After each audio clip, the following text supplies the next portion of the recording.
დღევანდელ ვიდეოში ვისაუბრებთ ცხიმოვანი მჟავების ბეტა-ოქსიდაციაზე. ცხიმოვანი მჟავების ბეტა-ოქსიდაცია, ცხიმოვანი მჟავების დაშლა იწყება ფერმენტ ჰორმონ-სენსიტიური ლიპაზათი, რომელიც ტრიაცილგლიცეროლს გარდაქმნის ცხიმოვან მჟავად და გლიცეროლად, რომელიც თავის მხრივ მიემართება ღვიძლში. ჰორმონ-სენსიტიური ლიპაზას აქტივატორია ეპინეფრინი და გლუკაგონი, რომლებიც, როგორც ვიცით, არის შიმშილის ფაზის ჰორმონები. ცხიმოვანი მჟავას ბეტა-ოქსიდაციის პირველი საფეხური იწყება ფერმენტ გრძელჯაჭვიანი ცხიმოვანი მჟავა კოენზიმას სინთეტაზათი, ანუ FA კოენზიმას სინთეტაზათი, რომელიც აცეტილ კოენზიმას გარდაქმნის გრძელჯაჭვიან ცხიმოვან მჟავა კოენზიმად. ამის შემდეგ მეორე საფეხურზე უნდა მოხდეს გრძელჯაჭვიანი ცხიმოვანი მჟავა კოენზიმას მიტოქონდრიის მატრიქსში შესვლა. თუმცა დამოუკიდებლად აღნიშნულ მოლეკულას ეს არ შეუძლია, რადგან არის წყალში უხსნადი. ამისთვის უჯრედი იყენებს კარნიტინს.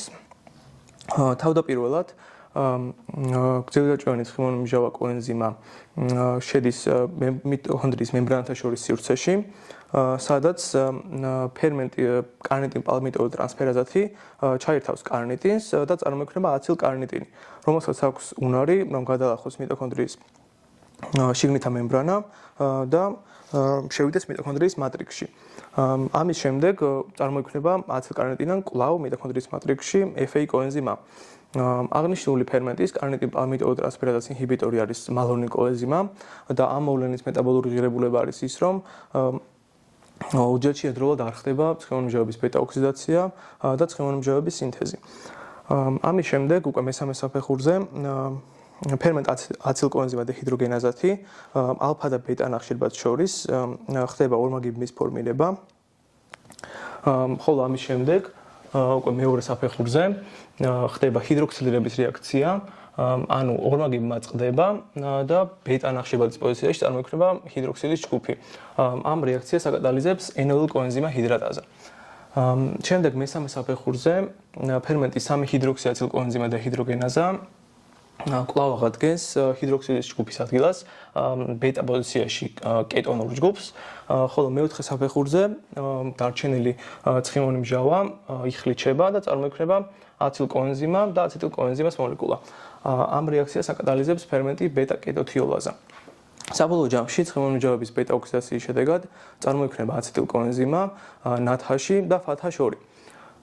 მნიშვნელოვანი კლინიკური კორელაცია არის კარნიტინის დეფიციტი.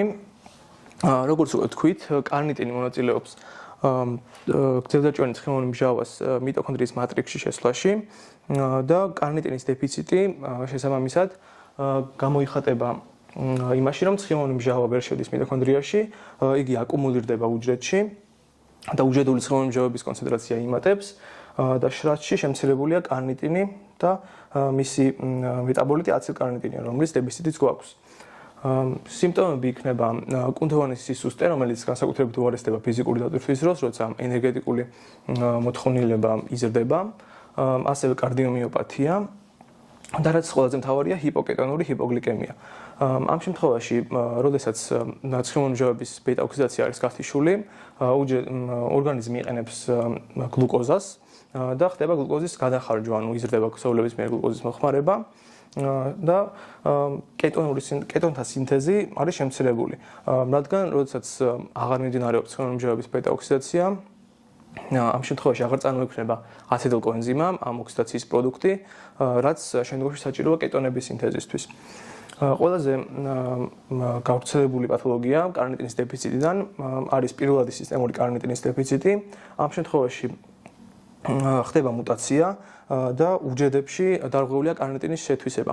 ანუ კარნიტინის რაოდენობა ორგანიზმში არის ნორმაში, თუმცა ეს კარნიტინი ვერ შედის უჯრედში. და გამოიხდება სიცოცხლის პირველ 2 წელიწადში საკმაოდ მძიმე სიმპტომატიკით. ეს არის ენცეფალოპათია, ჰეპატომეგალია, ჰიპერამონემია, ასევე ჰიპოკეტონური ჰიპოგლიკემია და კარნიტინის დონე არის შემცირებული ქსოვილებში, შრატში, ასევე კუნთში და ღვიძლში, ასევე გულის კუნთში. ეს იყო ჩვენი ვიდეო ცხიმოვანი მჟავების ბეტა-ოქსიდაციაზე. გამოიწერეთ არხი და ლაიქეთ ვიდეო.